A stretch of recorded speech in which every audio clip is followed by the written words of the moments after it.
Capítulo 8. Mais sobre dinheiro. Porque o amor ao dinheiro é a raiz de todos os males. 1 Timóteo 6:10. Não é o dinheiro que é nocivo, mas o amor ao dinheiro atrapalha nossa vida. Jesus disse: quão difícil é para os que confiam nas riquezas entrar no reino de Deus. Marcos 10:24. Quando amamos mais o dinheiro do que a Deus, ou quando confiamos mais no dinheiro do que em Deus, temos problemas na vida. Não permitimos que Deus nos abençoe financeiramente aqui na terra e talvez percamos a oportunidade de ir para o céu após a morte. Jesus disse: se alguém quiser vir após mim, negue-se a si mesmo, tome a sua cruz e siga-me. Pois quem quiser salvar a sua vida, a perdê-la-á. Mas quem perder a sua vida por causa de mim e do Evangelho, esse a salvará. Que aproveitaria o homem ganhar o mundo todo e perder a sua alma? Marcos 8:34-36. A alma de um homem, disse Jesus, tem mais valor para ele do que o mundo inteiro, e para salvá-la, ele deve estar pronto a desistir de tudo para seguir a Deus. Jesus formulou esse procedimento em termos de um balanço: lucros versus perdas. O lucro recebido ao fazermos a vontade de Deus não é apenas espiritual, embora os ganhos espirituais resultantes da obediência a Deus sejam de extrema importância. A Bíblia também afirma que quando seguimos a Deus, recebemos bênçãos em reais e centavos. Você sabia que Deus paga juros? Para aqueles que, como Pedro, abandonaram tudo para segui-lo, ele paga juros de 10.000%. Jesus disse: em verdade vos digo que ninguém há que tenha deixado casa ou irmãos ou irmãs, ou pai ou mãe ou mulher, ou filhos ou campos por amor de mim e do Evangelho, que não receba 100 vezes tanto, já no presente, em casas, irmãos, irmãs, mães, filhos e campos, com perseguições, e no mundo, por vir, a vida eterna. Marcos 10:29-30. Deus conhece nossa motivação. Se dermos com o intuito de receber, ainda assim Ele retribuirá a medida recalcada, sacudida, transbordante. Mas se dermos por amor a Ele, os juros serão mais elevados, serão 100 vezes mais. Um dos motivos pelos quais Deus deseja que façamos doações, principalmente dízimos e ofertas, é para colocarmos o dinheiro na perspectiva correta. É vontade dele que o dinheiro ocupe a posição adequada em nossa vida. Administrado de forma inadequada, o dinheiro torna-se senhor de tudo. Podemos ficar tão assoberbados para ganhá-lo e tão aflitos com medo de perdê-lo, que corremos o risco de deixar de lado o propósito que Deus tem para nós, tanto em relação ao ministério como em relação ao testemunho. Disse Jesus: ninguém pode servir a dois senhores, ou há de odiar a um e amar o outro, ou se devotará a um e desprezará o outro. Não podeis servir a Deus e às riquezas. Portanto, não andeis ansiosos, dizendo: que comeremos, que beberemos, ou com que nos vestiremos, pois os gentios procuram todas essas coisas. De certo, vosso Pai Celestial bem sabe que necessitais de todas elas. Mas buscai primeiro o seu reino e a sua justiça, e todas essas coisas vos serão acrescentadas. Mateus 6:24-31-33. Nesse texto, extraído do Sermão do Monte, Jesus ensina à multidão que não se pode servir a Deus e ao dinheiro, mas que se Deus for colocado em primeiro lugar, Ele supre todas as nossas necessidades. Se Deus não está suprindo suas necessidades, talvez você não o esteja colocando em primeiro lugar. A Bíblia menciona 3 obstáculos que impedem a prosperidade financeira quando não colocamos Deus em primeiro lugar. Se não forem eliminados, esses obstáculos podem anular os princípios que partilhei com você no capítulo 7. E creia, esses princípios multiplicarão o seu dinheiro, caso sejam devidamente praticados, e se esses obstáculos não tiverem permissão de interferir. O primeiro dos obstáculos para a prosperidade é o seguinte: guardai-vos de praticar vossos atos de justiça diante dos homens, para serdes vistos por eles. Se o fizerdes, não tereis galardão junto de vosso Pai que está nos céus. Portanto, quando deres esmola, não faças tocar trombeta diante de ti, como os hipócritas nas sinagogas e nas ruas, para serem glorificados pelos homens. Em verdade vos digo que já receberam o seu galardão. Mas quando tu deres esmola, não saiba a tua mão esquerda o que faz a tua direita, para que a tua esmola seja dada secretamente. Então teu Pai, que vem em secreto, te recompensará. Mateus 6, do 1 ao 4. A Bíblia diz que a nossa motivação para orar, jejuar e contribuir deve ser pura. Se fizermos essas coisas com o propósito de sermos vistos pelos outros, então essa será a nossa única recompensa. Se, contudo, nossas ações forem motivadas pela obediência a Deus, então Deus nos recompensará. Se você tem dado dízimos e ofertas e não tem sido abençoado, talvez esse seja o motivo. As pessoas também deixam de receber bênçãos porque dão lugar à preguiça, entregam-se à embriaguez, à glutonaria ou à desonestidade, pois o beberrão e o comilão cairão em pobreza, e a sonolência cobrirá de trapos o homem. Provérbios 23, 21. Um pouco para dormir, você diz, um pouco para toscanejar, um pouco para encruzar os braços em repouso. Assim sobrevirá a tua pobreza como um assaltante e a tua necessidade como um homem armado. Provérbios 24, 33 e 34. Suave é ao homem o pão da mentira, mas depois a sua boca se enche de pedrinhas de areia. A herança adquirida às pressas, no princípio, não será abençoada no fim. Provérbios 20, 17 e 21. Segundo a Bíblia, certos pecados arrastam consigo a pobreza como punição. Da mesma forma que Deus nos dá mais do que damos em dízimos e ofertas quando praticamos o bem. Ele nos tira mais do que ganhamos quando praticamos o mal. Quem pratica o mal, diz a Bíblia, semeiam ventos e colhem tormentas. Oséias 8, 7.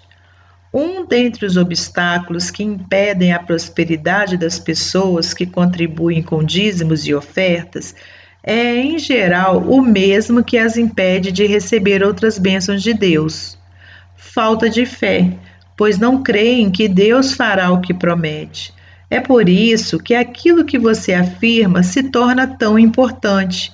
Afirmar que Deus cumprirá o que promete opera alguma coisa em seu espírito.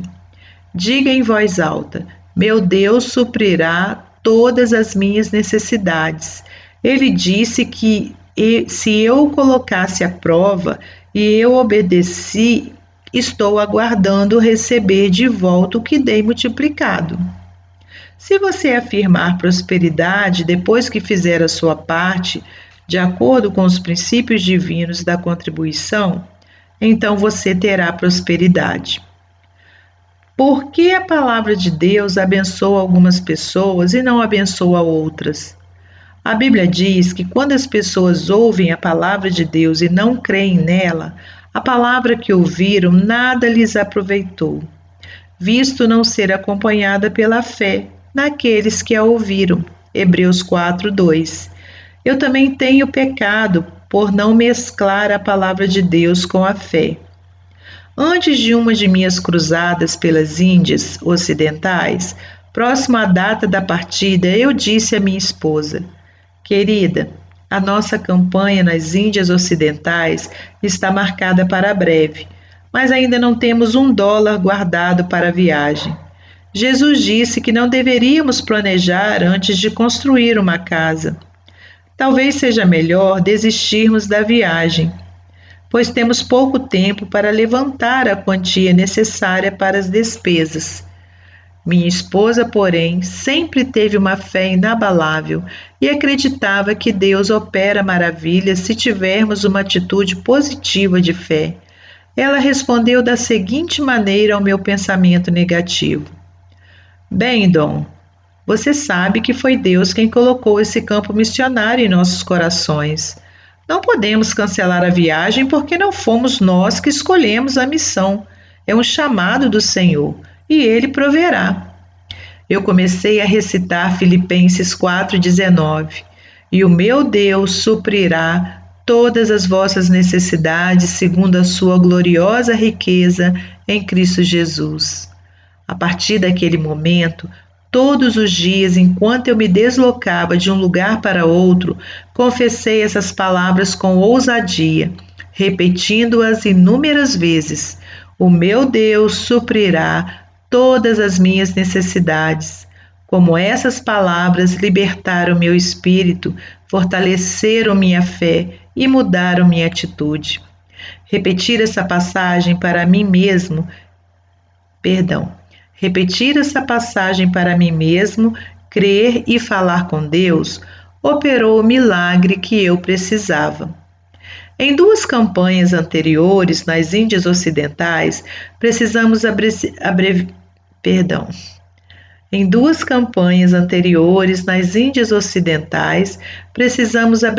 a viagem por falta de dinheiro. Nessa viagem, porém, cumprimos todo o programa, porque Deus supriu cada uma de nossas necessidades. Qual foi a diferença desta vez? Creio firmemente que foi o fato de nos apegarmos tenazmente à palavra de Deus, e ele, ouvindo nossas palavras, sentiu-se obrigado a cumpri-la. Minha esposa é uma constante fonte de inspiração para mim, quanto a confiar que Deus há de suprir as nossas necessidades. Em 1961, enquanto eu me dedicava a uma cruzada, minha família morava em Vitória, na Colômbia Britânica. Embora a campanha estivesse sendo muito abençoada pelo Senhor, as ofertas de amor para sustento do meu ministério eram poucas e insuficientes. Esse fato criou um sério problema financeiro para nós, pois precisávamos de mais dinheiro para pagar as contas e para o nosso sustento. Certo final de semana, fui a Vitória para ver minha família rapidamente e depois retornar à campanha. Havia pouco dinheiro para deixar com minha esposa e comecei a me sentir frustrado.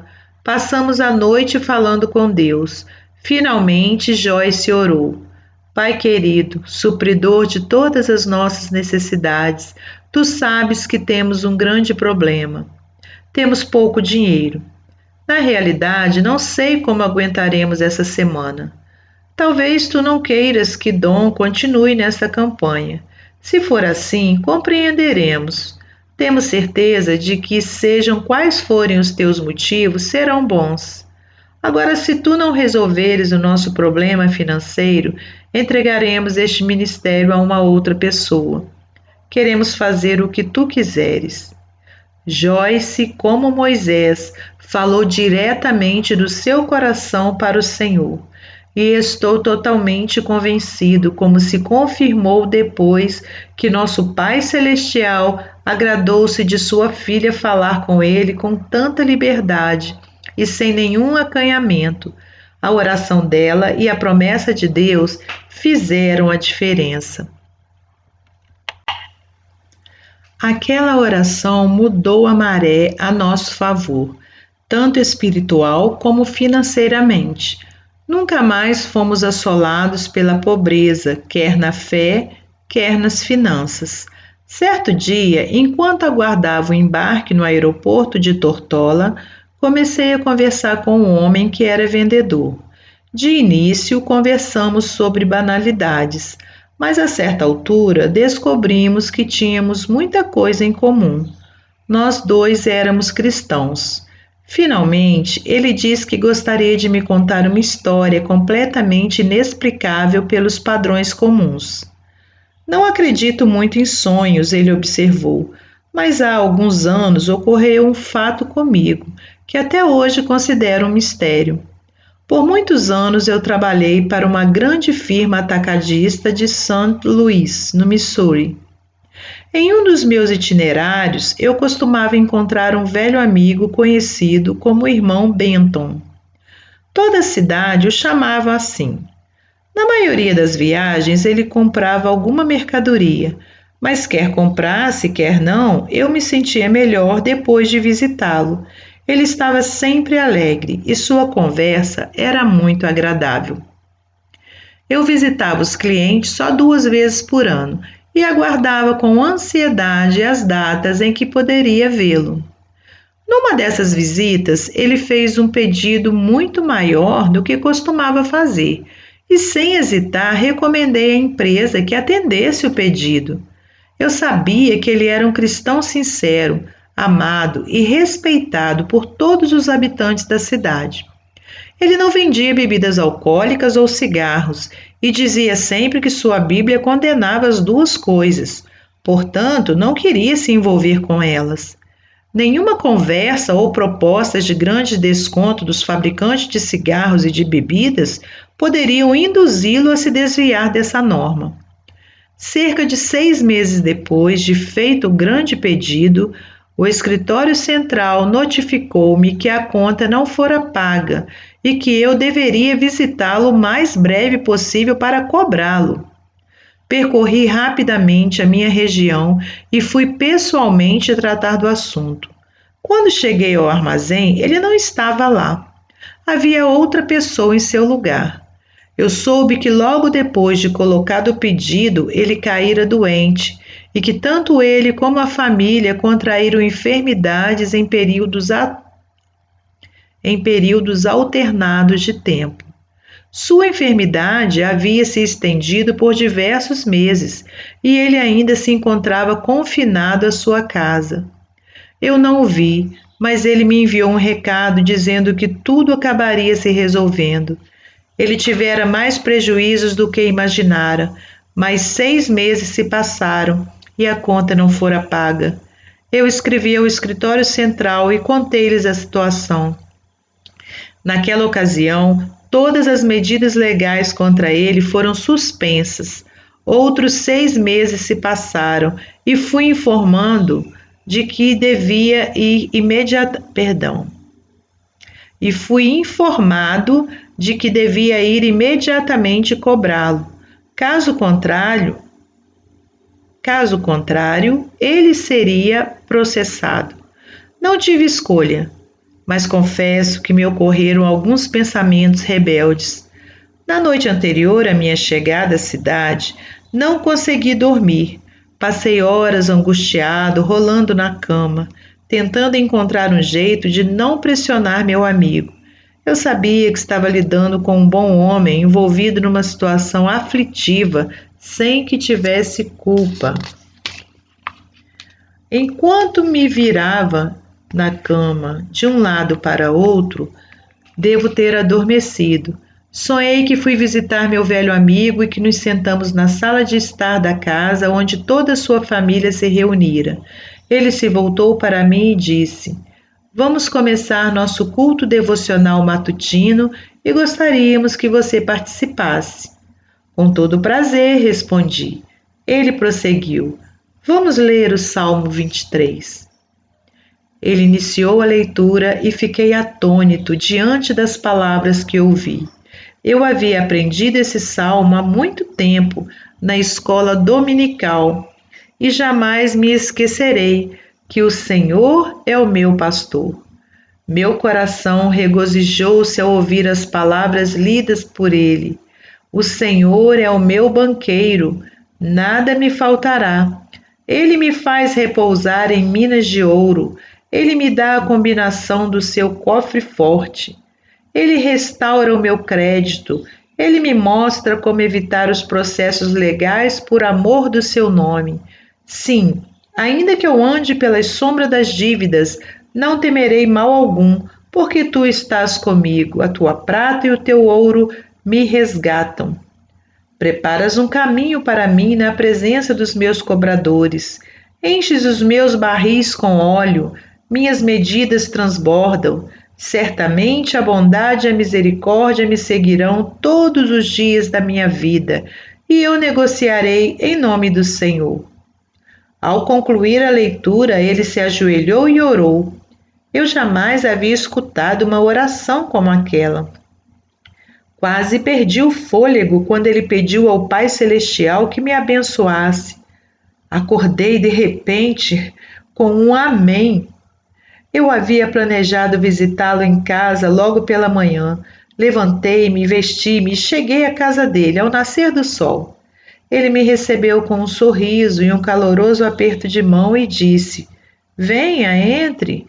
Vamos fazer nossas orações matutinas e gostaríamos que você nos acompanhasse. Fui apresentado à sua esposa e aos filhos. Em seguida, ele pegou a Bíblia e falou: Vou ler o Salmo 23. Leu com voz clara e forte, mas exatamente como estava escrito na Bíblia. Não consigo expressar os sentimentos e pensamentos que me ocorreram enquanto ele lia. Ajoelhamo-nos para orar e ele humildemente expôs seus desejos a Deus, mas a oração não era nada parecida com a que eu ouvira no sonho.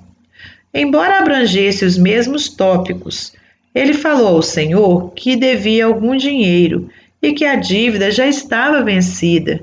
Pediu que se lhe abrisse uma porta para poder pagar naquele mesmo dia. Depois orou por mim, enquanto me encontrava ali de joelhos. Resolvi que uma vez em vida eu desobedeceria às ordens recebidas. Depois das orações, fomos diretamente para o armazém. No exato momento em que entrávamos, um rapaz chegou correndo e disse: Irmão Benton, papai mandou dizer que vai ficar com a casa e com o terreno, que está interessado em comprar do senhor aquela sobre a qual vocês conversaram ontem. Ele pediu para eu lhe entregar esse dinheiro e disse que pode pagar o saldo quando o senhor quiser. O velho pegou o dinheiro. Lágrimas começaram a correr pelo rosto. Ele fez um recibo e entregou ao jovem. Depois debruçou-se sobre o livro de contabilidade e pôs-se a fazer anotações. Voltou-se então para mim e perguntou: Você poderia me dar recibo? Eu notei que ele havia acrescentado os juros de todos aqueles meses em que não fora capaz de pagar. Quando eu disse que fora instruído a ignorar os juros, ele não aceitou a oferta. Disse que desejava pagar toda a dívida e que se sentia grato pelo tempo extra que a firma lhe concedera. Peguei o dinheiro e o enviei para a sede da empresa em St. Louis. Na mesma hora em que eu estivera rolando na cama de madrugada, meu velho amigo estivera de joelhos em seu quarto, rogando ao seu banqueiro que lhe concedesse um empréstimo. Eu fiquei muito contente por ele haver conseguido, e desde então, quando me sinto desanimado, uso o Salmo 23 como remédio. Quando tudo vai bem, é fácil chamar o Senhor de nosso pastor e prometer segui-lo todos os dias de nossa vida. Há momentos, porém, em que todos nós andamos pelo vale. Então é Deus que nos avalia. O desejo dele é que continuemos a confessar com fé: o meu Deus suprirá todas as minhas necessidades. A fé do irmão Benton estava centrada firmemente em Deus, o que foi confirmado por suas palavras. Deus o honrou, suprindo suas necessidades. Deus dá riqueza e saúde. Talvez algumas pessoas achem difícil aceitar esse poema do poder. Possuir riquezas costuma ser considerado pouco espiritual e até mesmo o dom de saúde concedido por Deus é considerado difícil de se obter. A palavra riqueza significa recursos, competência para cumprir nossas obrigações. Deus não prometeu que iria nos tornar milionários, mas Ele provê todas as nossas necessidades, Filipenses 4,19, e nos assegura prosperidade e sucesso se vivermos segundo Sua palavra, Josué 1,8. Deleite-se na palavra de Deus, medite nela, e segundo a palavra dele, tudo o que você fizer prosperará. Salmos 1, do 1 ao 3. Disse Jesus: buscai primeiro o seu reino e a sua justiça, e todas essas coisas vos serão acrescentadas. Mateus 6,33. Jesus falava aqui sobre nossas necessidades materiais, alimento, roupa, teto. Jesus não disse que se buscarmos primeiro o reino de Deus, todas essas coisas nos serão tiradas. Não, ele disse que todas essas coisas, nossas provisões materiais, nos serão acrescentadas. A Bíblia diz: Deus é que te dá forças para adquirires riquezas. Deuteronômio 8,18. E é a ocupação de Satanás nos empobrecer para arruinar nossa capacidade cristã de pagar as contas. Satanás tenta provocar constrangimentos financeiros em nossa vida. Concorde com Deus, discorde do diabo. Deus diz: amado, desejo que te vá bem em todas as coisas e que tenhas saúde, assim como bem vai a tua alma. 3 João 2. Este é o grande desejo de Deus em relação a nós, seus filhos, que prosperemos e tenhamos saúde, assim como prospera a nossa alma. Como prospera a nossa alma? Número 1. Através da oração orientada pelo Espírito e de uma vida de louvor. Número 2. Pelo estudo da Palavra de Deus e a confissão ousada das Escrituras. Número 3. Pelo testemunho e pela pregação do Evangelho aos outros. Quando tantos filhos de Deus são afligidos e assolados pela pobreza, e a obra de Deus está paralisada devido a problemas financeiros, é hora de confessar os textos citados para recebermos a bênção dos dons divinos da riqueza e saúde. Repita diariamente com ousadia: Deus me dá riqueza e saúde. Amém? Uma correção. Jesus disse que deveríamos planejar antes de construir uma casa. Lá atrás eu li que não deveríamos, é por erro. O certo é: Jesus disse que deveríamos planejar antes de construir uma casa. Que Deus abençoe você e sua família e até o próximo capítulo. Deixe a sua curtida e também se inscreva em nosso canal. E, se possível, compartilhe esse áudio com os seus amigos. Obrigada.